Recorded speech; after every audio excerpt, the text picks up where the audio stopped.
Don't come to the party. You'll only bring tension, my family said. So, I stopped covering their bills. Now they're couch surfing and still blaming me.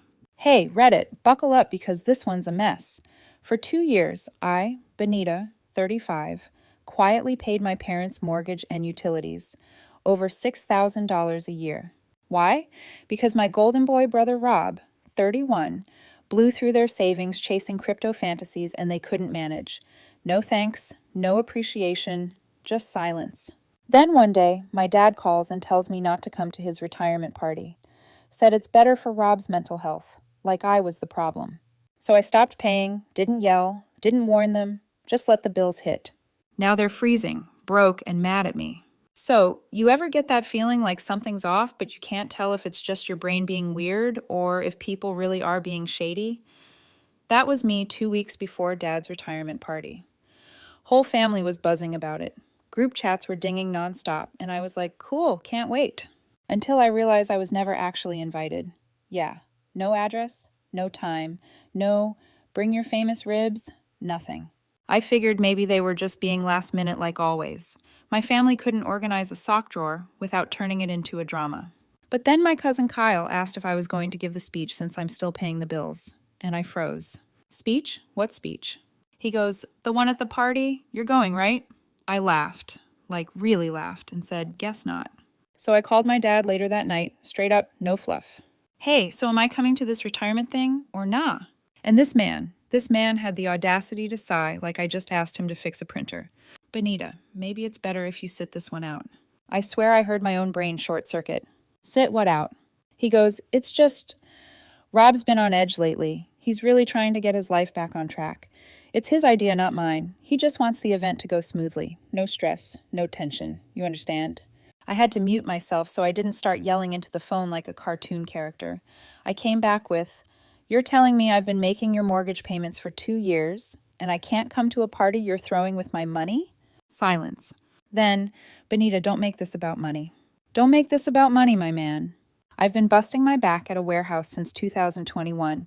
Cold shifts, stiff joints, waking up at 4:30 a.m., so these people could keep their precious house after Rob's brilliant crypto launch turned into a flaming bag of garbage. Quick recap, Rob, the golden boy, the self-proclaimed financial disruptor, started some crypto thing called BitGlide or CoinRise or some nonsense. He convinced mom and dad to put most of their savings into it, then somehow also convinced them to take out a second mortgage. He printed off charts, wore suits to dinner, even had a whiteboard in the living room with stuff like liquidity flow and NFT futures. Nobody knew what the hell it meant, but they clapped like he was Steve Jobs. 3 months later, poof, gone, all of it. Dude had one bad token dump and everything unraveled, said the market betrayed him. Bro, it's not a person, you just suck. Anyway, I didn't say anything back then. I just stepped in because I'm the one who always does. I saw the mortgage payment was months behind. Mom crying over bills, and I thought, fine, I'll do it. Quietly, no applause needed. I took over the monthly payments and even covered the damn internet so Rob could keep pretending to network with investors. And now I'm too much of a trigger to attend a party in a house I basically financed. All right, bet. I didn't yell. I didn't argue. I just ended the call with, sure, enjoy your stress-free party. Then I opened my banking app and looked at the scheduled mortgage auto payments. $1,100 a month, 24 months. That's nearly $29,000 total. And I was still living in a tiny apartment where my heater makes that sad humming noise like it's begging for retirement too. So yeah, I hit cancel recurring just like that. Little blue button, no fanfare, and I smiled. That night I couldn't sleep though. Not because I was angry. I mean, yeah, I was pissed. But it was more like this weird weight lifting off me, like I'd been wearing a backpack full of rocks for 2 years. And someone finally said, you know, you can take that off, right? I kept imagining the look on Rob's face when the mortgage notice comes in.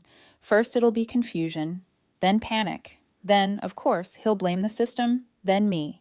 Next morning I went to work. Same warehouse, same stacked pallets, same back pain. But this time I didn't feel like I was just surviving. I felt like I had finally clocked into my own damn life again. I didn't tell anyone, not yet. I wanted to see how long it would take for them to notice. I knew the due date was in a week. After that, things would start spiraling. Meanwhile, the group chat was still popping. Pictures of party supplies, the food, Rob's big surprise for Dad. Everyone dropping emojis and so excited messages. I left the chat, no warning, just poof. Nobody noticed. That was probably the part that stung more than I expected, but whatever. They'd notice soon enough. And they did. Not with a bang, not with anyone falling to their knees screaming, "Why, Benita? Why?" Nah, just a voicemail. First one came 4 days later. Mom. Her concerned but not too concerned voice. The kind she used when the cable got shut off once and she wanted to blame the company, not the unpaid bill. "Hi, sweetie. Just wondering if you could check the house account. We got a weird envelope in the mail. No rush. No rush." "Sure, Mom. Take your time. Wouldn't want your dream party weekend to get interrupted by, I don't know, reality." I didn't call her back. 2 days after that, Dad tried. "Benita got a notice from the bank. Says the payment didn't go through. Thought you might have changed cards or something. Let us know." I didn't. Then Rob finally dropped in with a text. "Hey, Dad's freaking out. Can you just sort it? We're so close to the party, man. Not the time for drama." The nerve. He says it like I'm the one bringing drama, not the dude who cut me out of a party being thrown with the help of my bank account for 2 straight years. At that point, I wasn't even angry anymore. I was detached. Like the kind of calm where you know the storm's coming, but you already boarded up your windows, made soup, and turned the phone on silent. What I did do, though, was check my inbox, the one I used for billing stuff. I figured the mortgage company might have sent something over now that no one paid. They had, not just a late notice either, a nice little warning about additional fees. If the balance wasn't settled by the 15th, interest would stack. Credit penalties would hit, a familiar chain of doom. If you've ever missed a payment before, you know the vibe. I read it over twice just to confirm what I already knew. I wasn't listed on the loan, not anywhere. No cosigner, no legal responsibility, no ties. I had set up bill pay through my own account and left it at that. It was their mortgage. They were the names on paper. I was just the human ATM in the background. Perfect, because now they were on their own. Still, I figured I'd get blamed eventually. That's usually how this goes. Something breaks. Rob blames me. Mom says, "Don't argue." Dad acts like I'm ungrateful for not liking being thrown under the bus. So, I took the mature route. I opened a blank document and started dropping in screenshots. Not a manifesto, just receipts, payments, dates, notes, every time I bailed them out. No color commentary, no sarcasm, just numbers. A little file I'd have ready for whenever someone decided to act confused about how this all happened. Then Olivia called. She's my cousin, only person in that family who hasn't either ignored me, talked down to me, or tried to drag me into Rob's projects. She's blunt, smart, doesn't play games. "Hey, you going to the party?" I snorted. "Didn't you hear? I'm too stressful to invite." She laughed. That's what I figured. But Mom said something about the mortgage, like Rob mentioned you might have dropped the ball or something. And there it was, the opening line to their favorite script. "Let's twist the truth before Benita can speak." I told her straight. I didn't drop anything. I just stopped carrying it. Big difference. Silence for a second. Then she muttered, "Damn." "Yeah, and now it's due and no one has a clue how to deal with it." She asked if I needed anything. I told her I was fine. Just watching the machine start to smoke after I walked away from the controls. The next day I got another voicemail. This one more urgent. "Benita, we really need to talk. It's not a good time to play games. You know what's at stake." No names, no thank yous, no "sorry we shut you out of the one thing you've literally paid for." Just guilt. I didn't call back, but I did forward the mortgage notice to Mom's email with 2 words. I'd handle it. No subject, no explanation. The party was only a few days out by then. I could picture them trying to decorate, put up balloons, cater something, all while pretending their house wasn't slowly being swallowed by debt. Rob probably still thought he could fix it with charm. The guy could sell sand in a desert when he wanted to, but charm doesn't pay missed mortgages. Not when the bank's automated system doesn't give a damn how soothing your voice is. That night, I made a cup of tea, tossed a blanket over my couch, and scrolled through used pickup trucks on my phone. Something modest, just in case I felt like, starting my own life. Because for once, I wasn't fixing anything. Let them feel the draft. That's where I left it. They wanted to pretend I didn't exist? Cool, I'd go full ghost. My conscience was clean, my inbox quiet, my apartment warm, and the mortgage still unpaid. A few days passed without much noise. I figured they were probably scrambling, making late-night phone calls to banks, hoping the money fairy would bail them out. Olivia sent me a one-liner on Tuesday. Mom said, "Your name came up. Rob's sweating." I didn't ask for details. I didn't need to. But then Wednesday morning hit. I was halfway through my second cup of coffee, scrolling through old truck listings when I got a weird notification from my bank app. Unrecognized login attempt. Two-factor authentication required. I blinked. My main account was secure, but the alert was tied to an older linked savings account. You know the kind of account you open because your family insists on having an emergency backup in case something happens? That one. It only had a few hundred in it, and I honestly forgot it was even active. I'd left it connected to my online banking because I never imagined I'd need to babysit it. I checked the login. Device unknown. Location, suburb, 20 minutes from me. Wi-Fi, home network, Daniels, family number. Freaking way. I froze for a second, then laughed. Like a dry little wheeze came out of me. I didn't even want to believe it at first, but it was right there. IP matched their house. And not long after that, another ping hit. Transfer request, $1,026, pending fraud review. I sat back in the chair. So that's what we're doing now, skipping the part where you ask and just helping yourself? I screenshotted everything. Login attempt, IP trace, transfer request, fraud alert notice. I didn't panic. I didn't even get angry. I just started organizing the folder I'd already been building with receipts from the last 2 years and added a new one. Unauthorized access. I called the bank next. They flagged the transfer instantly and locked the account. The rep on the phone asked if I wanted to press charges. I told them not yet, but I wanted a formal record of it tied to their address. Then I texted them. Just got an alert. Someone from your Wi-Fi tried to pull money from my account. Next time I report it as theft. Party or not. 5 minutes later, Mom called. I didn't answer. Then a text. Honey, we were only trying to move things temporarily. You'd get it right back. 10 minutes after that, Rob, of course. Dude, chill. We were going to fix it after the party. It's not a big deal. Oh, it wasn't a big deal? Trying to sneak $10,200 from my account while pretending I'm too disruptive to attend a party paid for by the very mortgage I used to cover? And isn't a big deal? I sent him a screenshot of the fraud alert. Say that again, I dare you. That's when the calls started coming fast. Dad, then Mom, then even a weird number I didn't recognize, probably some cousin trying to mediate the situation. I ignored them all. I was done talking. They knew what they did. They didn't get to pretend it was some clerical error. It was intentional, planned, stupid. Then Olivia called. She didn't say hi. They really tried to take your money. Yep. And now they're freaking out. Oh yeah. Can I post it? I snorted. Don't get me in trouble. Too late, she said, already typing. She didn't post it publicly, but the screenshots made it into the extended family group. Not the main chat. The one for everyone else where the drama actually lives. The one Rob's not in because he doesn't vibe with negativity. By the next morning, I had 3 texts from relatives I hadn't talked to in over a year. All variations of, I had no idea, and that's messed up. What killed me wasn't even the money. It was the entitlement. They really thought I wouldn't notice, or worse, that I'd notice and just shrug it off like I'm some kind of programmable ATM with no memory, no boundaries, and no spine. They didn't want my presence at the party, but my paycheck, that was still invited to the dance.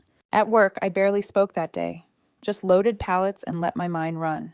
Thought about how long I'd been cleaning up after Rob, covering for his screw-ups, watching him get praise for trying, while I was treated like the family IT girl with a good credit score. Not anymore. I took my lunch break alone, sat in the truck, pulled up the dock again, the one with every payment I'd made, every sacrifice, every late-night shift I picked up so they wouldn't lose the house. Then I opened a new document. This one was titled, Do Not Contact Me Unless It's an Apology or a Wire Transfer. I didn't send it, not yet. But I would. Let's see if they try me again. I wasn't at the party, but somehow I still managed to be the main event. The day started quiet. Too quiet for once. No guilt trip calls, no half-baked apologies, no passive-aggressive nonsense. Just birds chirping outside my window and leftover ribs heating up in the oven. It almost felt peaceful. Then Olivia called. They're starting, she said, chewing on something. Buffet setup looks expensive. You paid for that too, technically. I chuckled. Anything good? Honestly, the shrimp smells weird.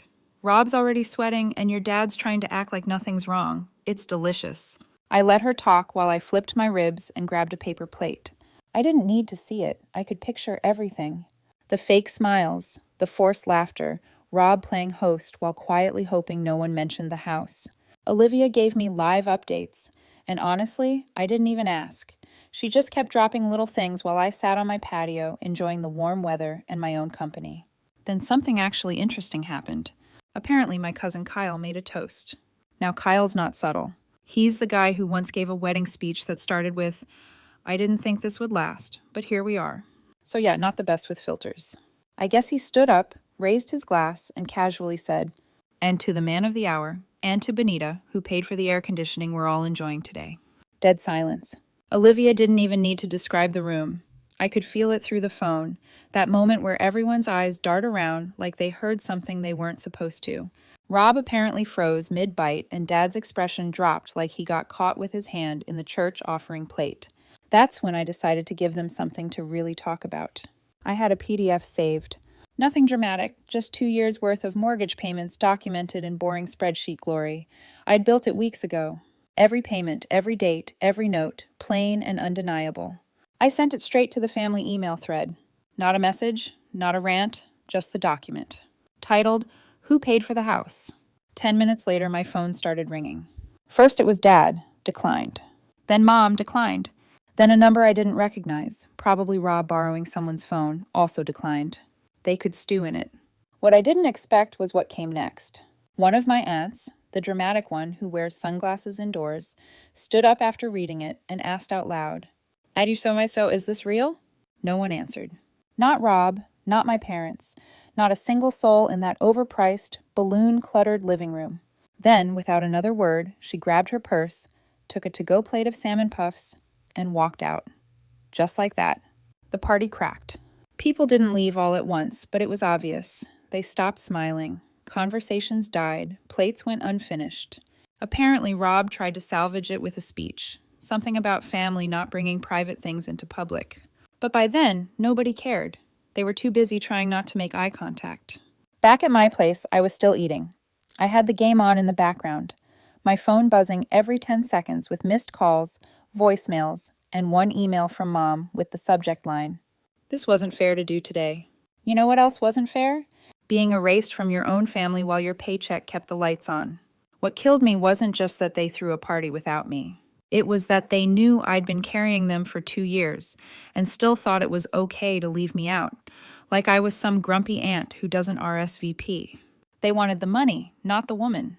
But now they had neither. Olivia called again as she was leaving. I put her on speaker. "Well, that was fun," she said. "Your mom cried. Rob tried to defend himself, but it was embarrassing. Someone asked him why he needed so much peace if he wasn't paying rent." I laughed. "Did Dad say anything?" "He said you're making a scene and destroying the family." "Cool. Maybe he can get a loan from the shrimp lady." She cackled. I didn't say much after that. I didn't need to. Everything that needed saying had been spelled out in 28 rows of transactions and one very simple title. No drama, no yelling, just the truth, laid bare. The best part? I didn't raise my voice. I didn't show up. I didn't even need to defend myself. They did all the damage on their own. I muted the family email thread, shut off the ringer, took my plate inside.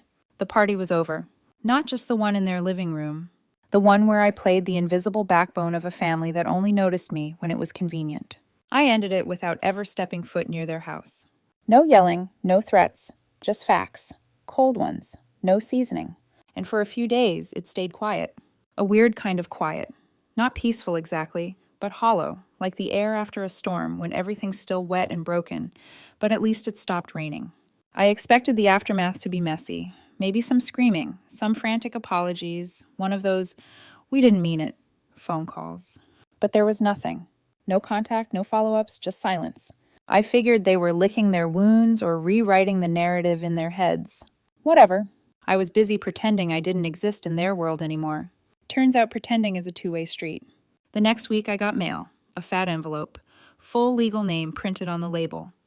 No return address I recognized. I opened it slow, just in case.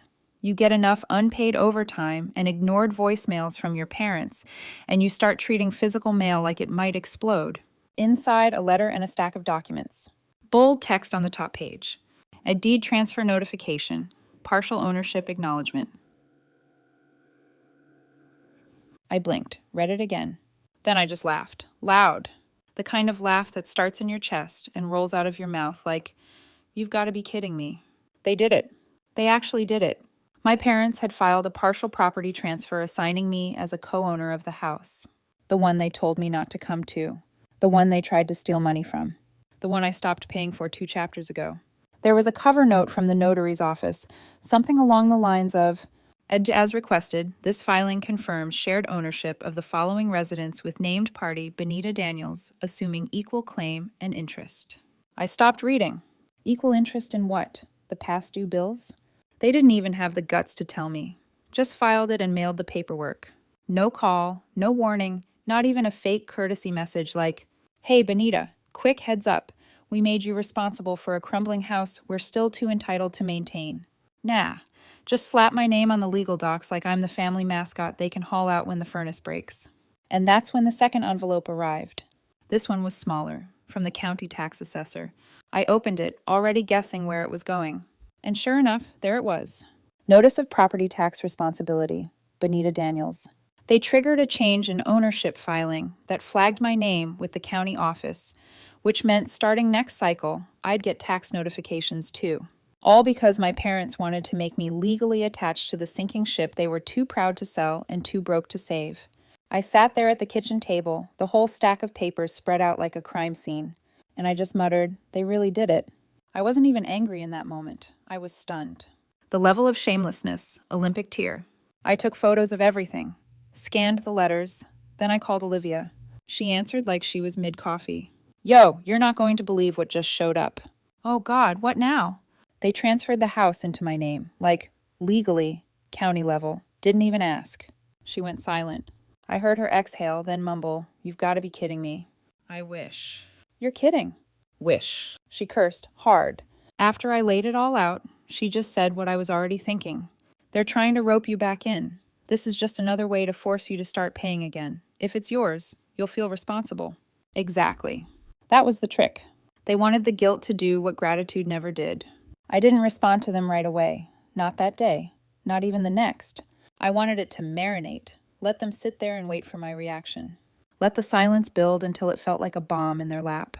And then once I was calm, I took the documents, walked into the local title office, and scheduled a legal dispute of the ownership filing. The clerk was helpful, said it wasn't super common, but definitely not unheard of. Family doing surprise transfers to dump taxes or debt. He helped me file the proper reversal paperwork and a formal cease and desist request. No threats, no drama, just a notarized message that said, "I did not consent to this transfer. I have not agreed to shared ownership of this property, and I will not be responsible for its maintenance, taxes, debts, or legal obligations. This was filed without my knowledge. Revoke it." Signed, sealed, done.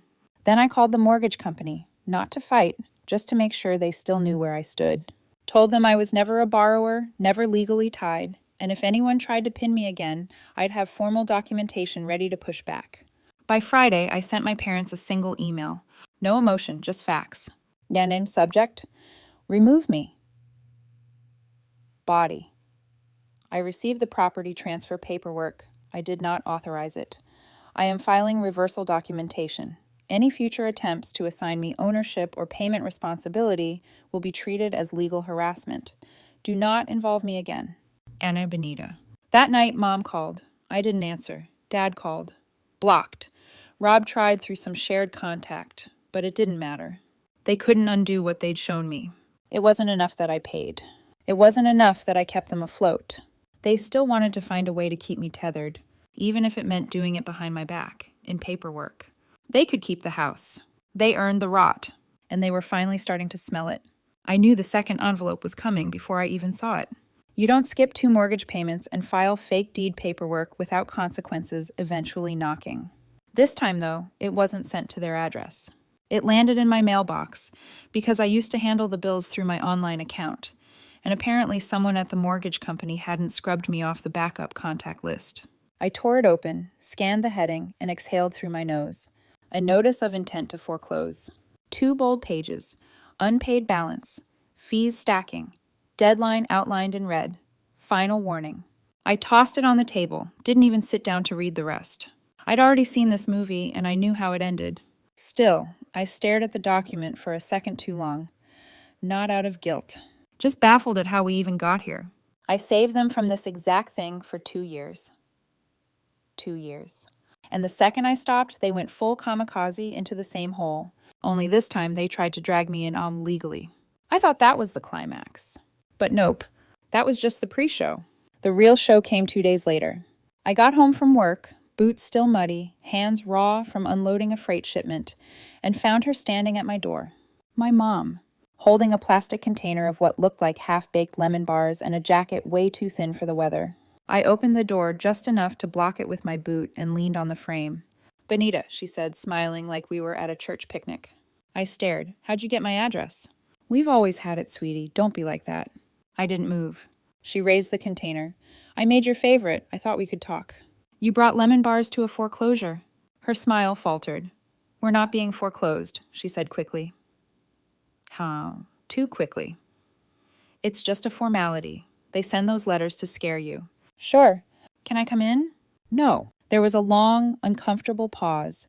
She adjusted the tray in her hands, like she expected me to reach out and take it. I didn't. She cleared her throat. "Your dad's been really stressed. This whole thing with the house, it's just gotten out of control."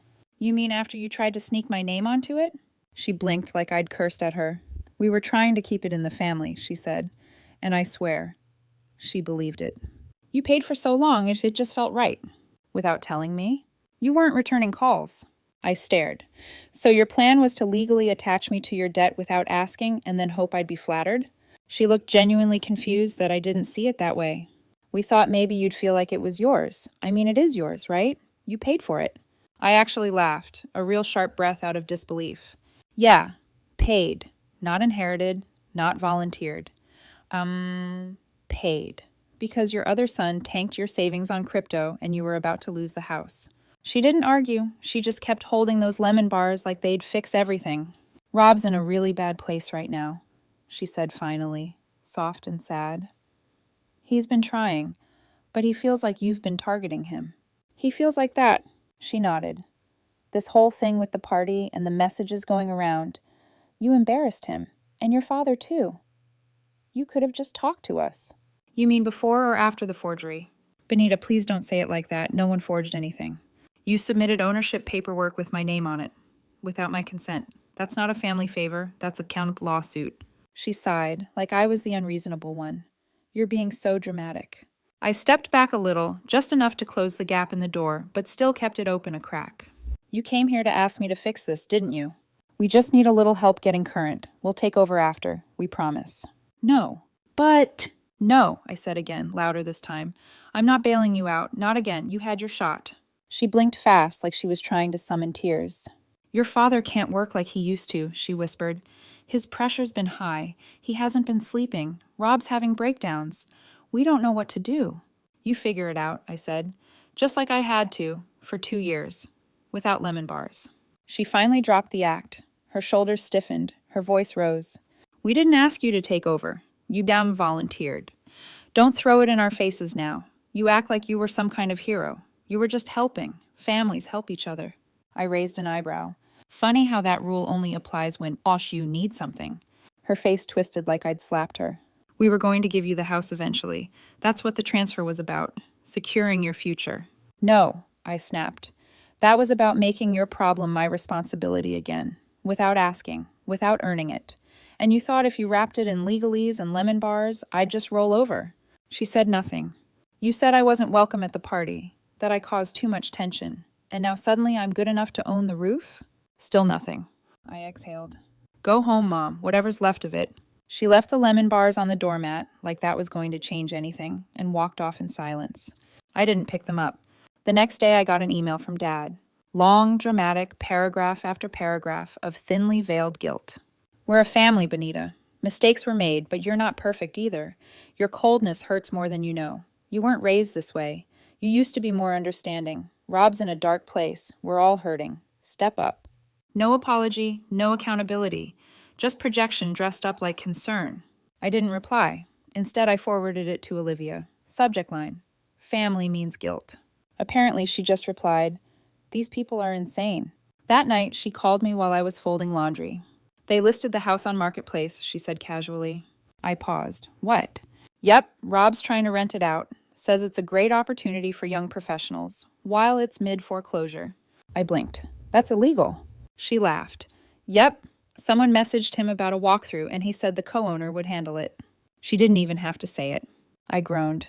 Guess he missed the part where I legally unowned the whole damn thing. I don't think they're going to stop until the sheriff changes the locks, Olivia said. I didn't even have the energy to react. They were still using my name, still trying to squeeze one last drop out of me before it all came crashing down. They wanted the house. They could live in it till the walls caved in. But name my name. It wasn't part of it anymore. The house, the drama, the wait, whatever that place used to be, the Sunday dinners, the worn-in furniture, the sound of Dad's boots on the porch. All of it had been swapped out for lies, debt, and that pathetic transfer stunt. I stopped mourning it the second they tried to chain me back to their mess with legal paperwork and lemon bars. A week later, the foreclosure went public. I didn't find out from them. Olivia sent me the link, a bank auction listing. It had 4 photos, none recent, 2 bedrooms, 1 bath. Needs repair. Starting bid, humiliatingly low. She just texted, they lost it. I nodded to myself and closed the browser. Later that same day, I walked into a used pickup lot and bought myself a decent truck, paid in full, title in hand, all with money I would have thrown down the drain for another mortgage payment last year. Funny how fast things grow when you're not carrying everyone else's baggage. Meanwhile, Olivia kept me updated like a sports commentator. Mom was in a motel out by the freeway, talking everyone's ear off about how I betrayed the family. Said she was sharing a room with Rob, while Dad stayed with a cousin 2 hours away. They couldn't afford even a 1-bedroom between them. No more family home, no Golden Sun crypto empire, no backup plan. They were scattered, cold, broke. I wasn't even mad, just numb. Then on a Tuesday, Dad showed up outside my job. He waited by the exit, arms crossed, wearing that same old scowl he used to give me when I came home late from high school shifts. This time it was lined with desperation. I walked right past him. "Bonita," he snapped, stepping forward. "You seriously think this is over?" I didn't stop, but I didn't walk away either. I just turned and looked him dead in the eye. "It is for me," he scoffed. "We raised you. You act like we were strangers. You raised Rob. You tolerated me." "That house was going to be yours," he said, voice low, like that was supposed to mean something now. "No, that house was a problem you tried to dump on me, after excluding me, after trying to rob me, after pretending I didn't exist unless you needed a payment." He shook his head. "We gave you everything we had." I looked him over. "Then maybe you should have kept some of it, because you're empty now." He clenched his jaw, tried to say something else, but nothing came out. Just stood there, looking smaller than I'd ever seen him. I left him standing there, silent and out of options. By the weekend, I was moving into a better apartment. Quiet place, clean parking lot, no porch full of unpaid bills, no mailboxes stacked with eviction notices. Just me and a set of keys I paid for. Fully mine. I didn't tell anyone. Didn't answer when Mom called again from a blocked number. Didn't reply when Rob posted another sad rant online about how fake people abandon blood. Let them spiral. They built that house out of entitlement, delusion, and my bank account. When they burned it down, they thought I'd be stupid enough to rush back in with a fire hose. Nah. I watched it crumble from a distance, and I stayed warm.